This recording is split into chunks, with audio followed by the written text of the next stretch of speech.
Welcome back to the class on Human Resources Management. My name is Aradhana Malik and I've been helping you with this course. We have discussed various things till now, various things related to Human Resources Management. Today, this is one of the last lectures that you will have. There are several more to come after this, but this is one of the last. And in this lecture, we will be dealing with discipline in organizations. You know, we've discussed what you must do in your capacity as human resources professionals, how you can help the employees, where do you draw the line, etc. We will be touching upon a very dicey topic, if I may use that term, a very sensitive issue, that is the issue of discipline in organizations. So let's get on with it. Again, some resources. Two books that I've been referring to very often, and I've referred to these books. I have a lot of material for you, but I've referred to these books because I believe they are readily available in the market, and you can actually go through these books and you can read up whatever I have discussed, or a lot of whatever I've discussed in these books, and a lot more. These books are very good. They have little caselets, etc. So these are the two books that I have referred to primarily. Okay. Discipline. Discipline is a tool that managers rely on to communicate to employees that they need to change a behavior. So what does discipline mean? Discipline, the need for discipline arises when employees are not doing what is expected of them, when employees are not performing up to the mark. Okay. Now, various forms of discipline, discipline can be enforced in various forms. One is the progressive discipline, where you have a series of interventions, you go through a series of steps, you recognize that there is something that needs to change, and then you verbally counsel the employee. You call the employee to your office and you say, look, you know, please start working well. So you first start with an informal conversation with the employee, and then if the employee doesn't change or doesn't correct his or her behavior, then you move on to a verbal warning that you record in your own notebook but don't document anywhere, and you at least keep a record of the date and time. So you may call for a meeting with the employee, and just so that way there is some record. And then you issue if the employee still doesn't correct her behavior, then you issue a written warning to the employee, and if the behavior still doesn't change, then you issue suspension orders, and investigation is conducted.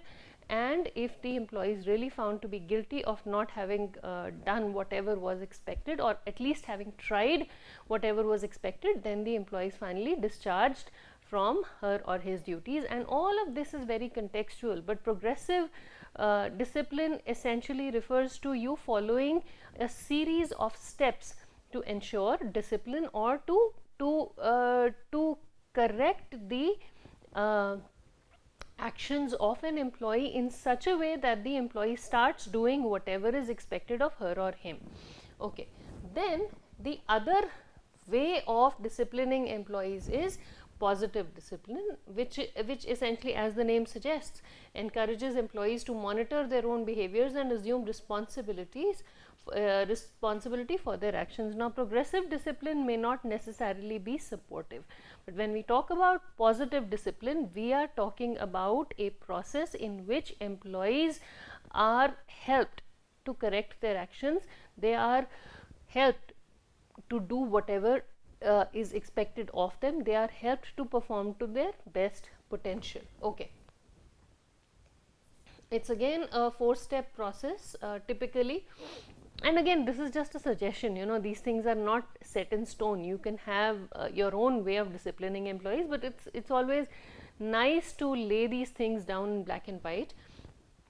So positive discipline essentially starts with a counseling session between employees and their supervisors, between subordinates and their immediate supervisors. That is, you know, after that, if things don't change, then there is a follow-up meeting and a formation of new timetable and plan, and you know, the supervisor sees whether whatever was suggested to the employee is being followed or not, and then there's a final warning, and there is a discharge. There's no suspension, but you give the employee every opportunity and every support to succeed and change one's behavior. Various forms of unreasonable, difficult behaviors exist, and we will deal with each of those later in greater detail. But we are talking about these specific procedures. Okay, so just general procedures to deal with unexpected behavior.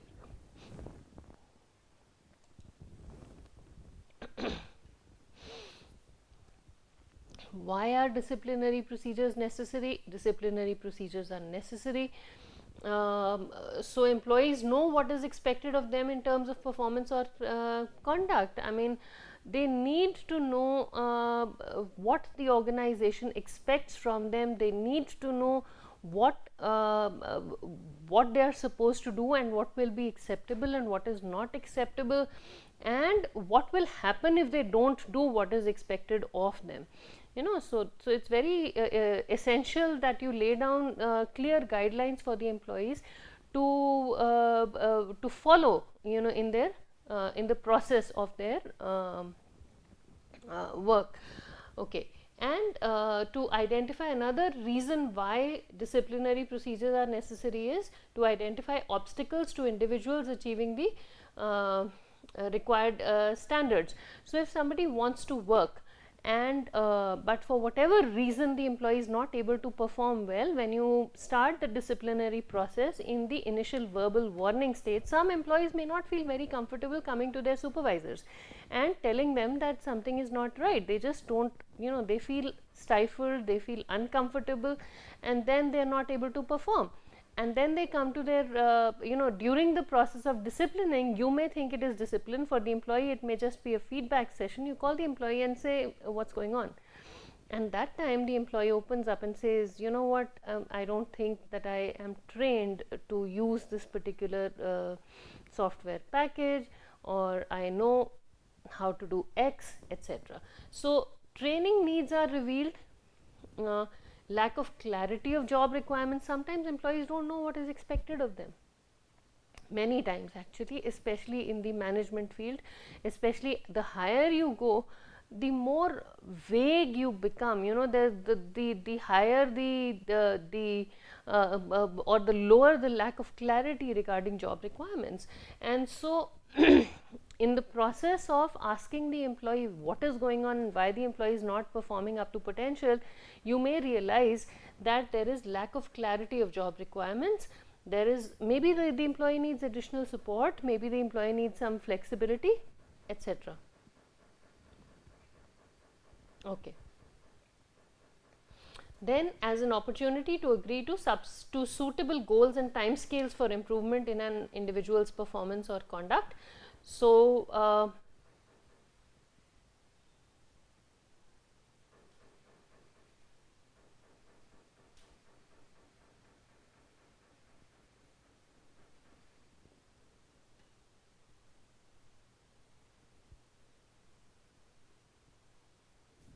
okay, as an opportunity to agree to suitable goals and timescales for improvement in an individual's performance or conduct.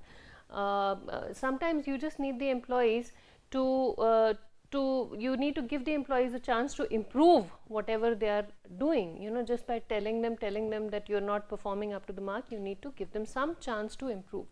As a point of reference for an employment tribunal, should someone make a complaint about the way they have been dismissed. I mean, you may take various forms of feedback from the employees, but it's only during the disciplinary procedures when we sit down and we evaluate what is going on, why things have not gone on the way they should. Do we realize what is required, what is not required? Especially in a progressive disciplinary procedure, we actually note down everything, and if we want to dismiss somebody because of poor performance, because of unethical, illegal behavior, various things, we have some documentation that we can fall back upon.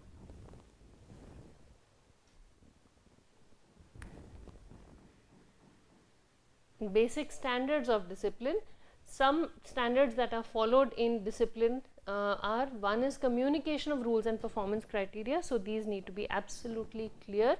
Documentation of the facts is absolutely necessary, and consistent response to rule violations. Every employee should be treated the exact same way by the administration, and if you keep records of your disciplining procedures, you can ensure consistency in the way violations are treated by the organization. So that is why these procedures are necessary, and these are some of the standards that you follow. You don't treat employees unfairly, you don't treat employees differently, you treat them at par with each other. Okay. The just cause standard of discipline.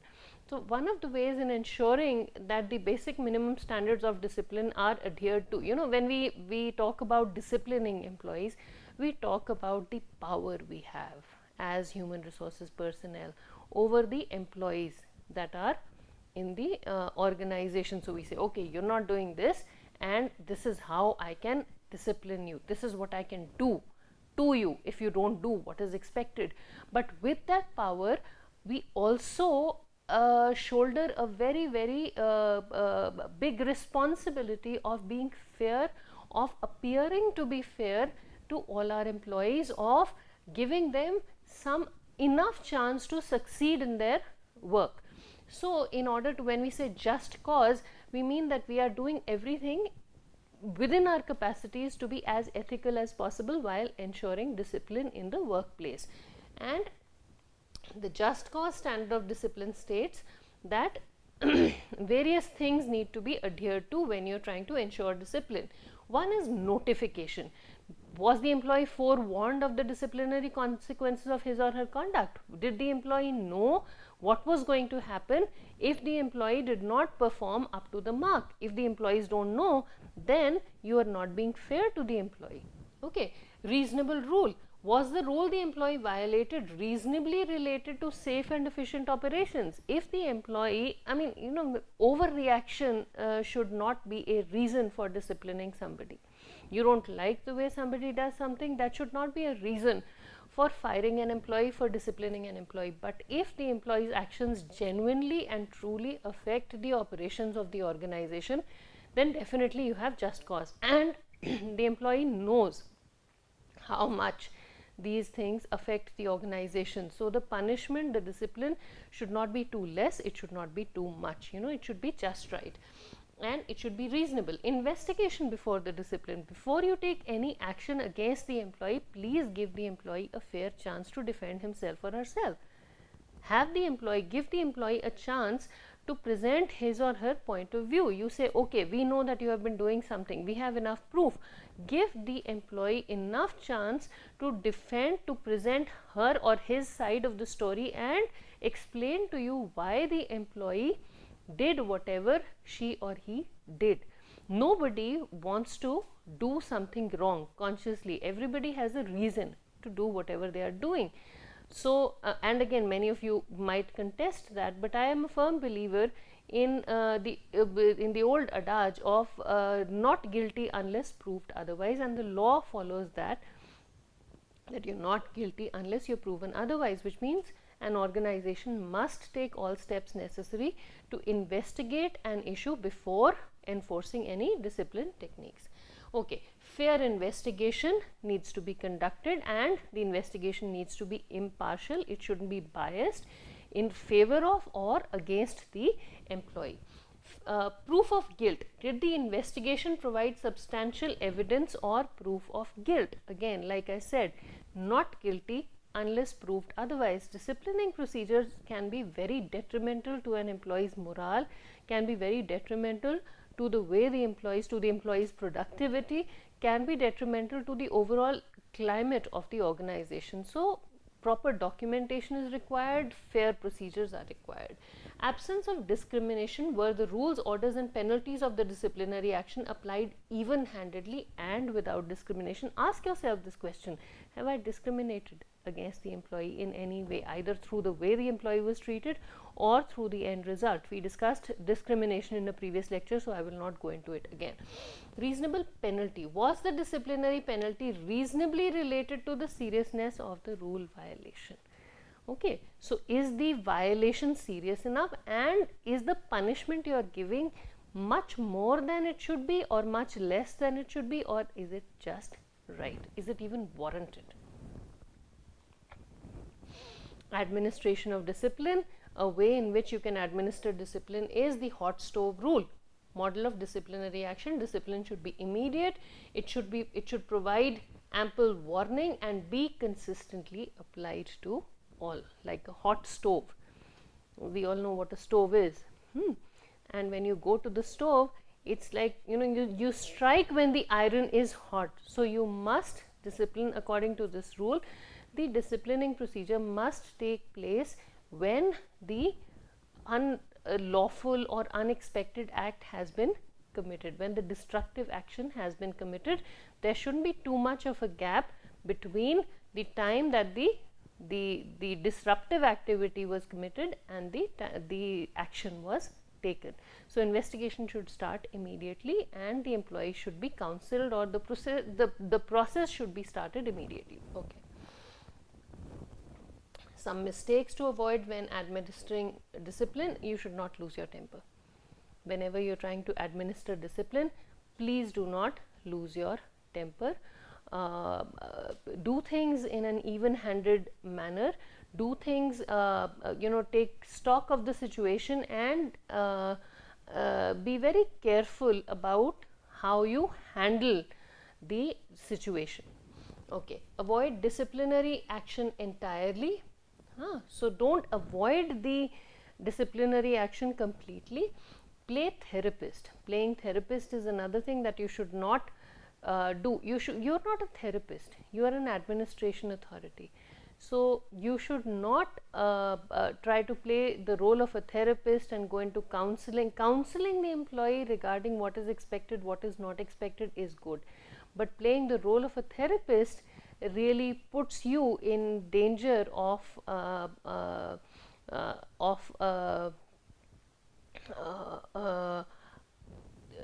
being perceived as somebody who can be swayed, and that should not be done.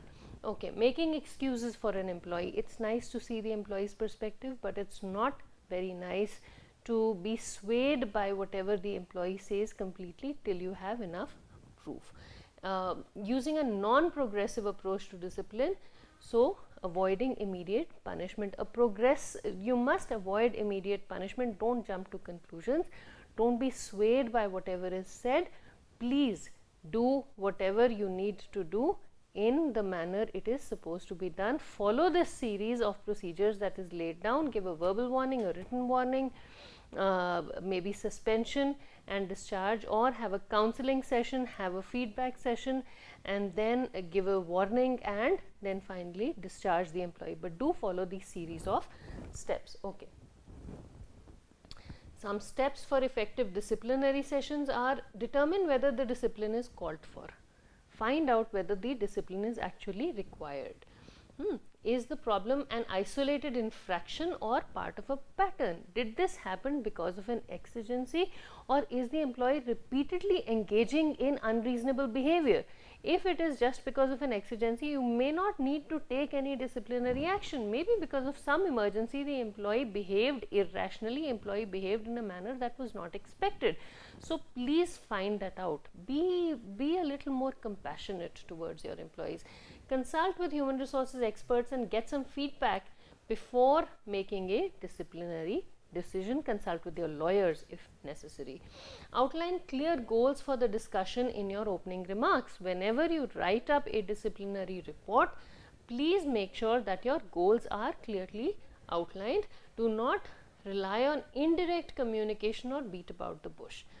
The employee should gain a clear idea of your expectations for improvement. Employee should know what is expected in future. Yes, you told the employee what was required, you went ahead, the employee did whatever she or he did, you called the employee, counseled them. But then when you're writing up a report, when you're talking to the employee, make sure that the employee understands clearly what is expected and by when, and what will happen if these expectations are not met. Ensure a two-way communication. Like I told you, many times employees don't realize what is expected of them. They find out about it in the disciplinary session. Then they realize that they are being targeted. They feel that they are being mocked at. They feel they are being put down.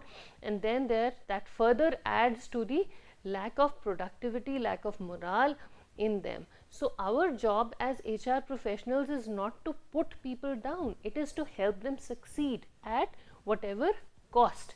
So not at whatever cost, but in as fair a manner as possible. So what we can do is we must make sure that the employee feels comfortable coming to us, and of course we need to keep records and we need to be safe, but we must also help the employee realize that we are there to support the employee, not to pull the employee down. So make sure that the channel of two-way communication is opened up. Establish a follow-up plan.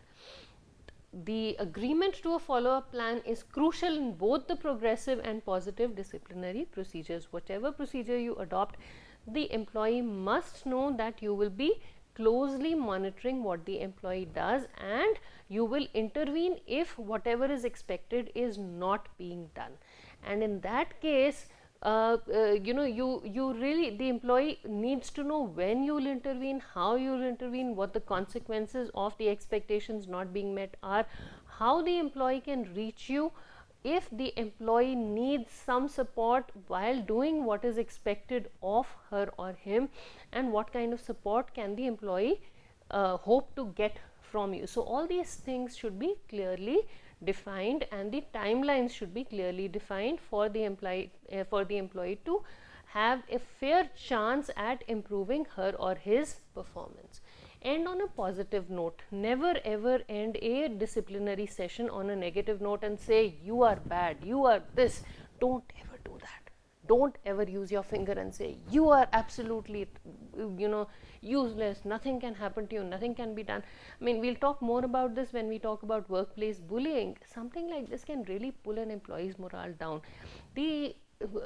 Of course, the financial aspect of it is that the cost of hiring a new employee can be very high, and if you fire an employee without giving her or him a proper chance, you could be liable for lawsuits. But even as a human being, we are all humans, we are here to support each other.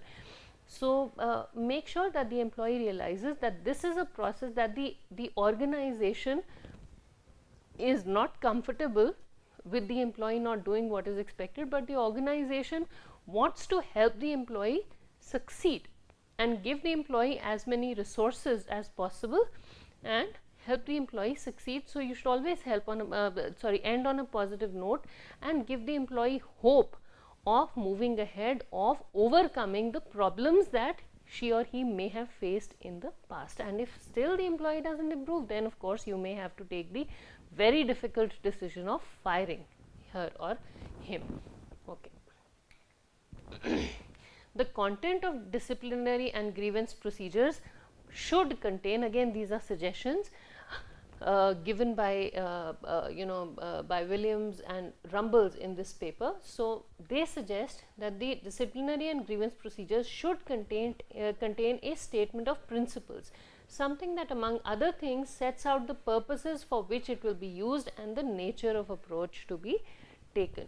So what do you want from the employee? How do you think the employee can achieve it? Provisions for dealing with instances of minor misconduct informally. Let the employee know that minor misconduct on the one hand will not be ignored, but on the other hand it may not warrant something very serious. So the employees feel free, they feel comfortable coming to the organization, and they realize that honest mistakes are going to be taken in their stride.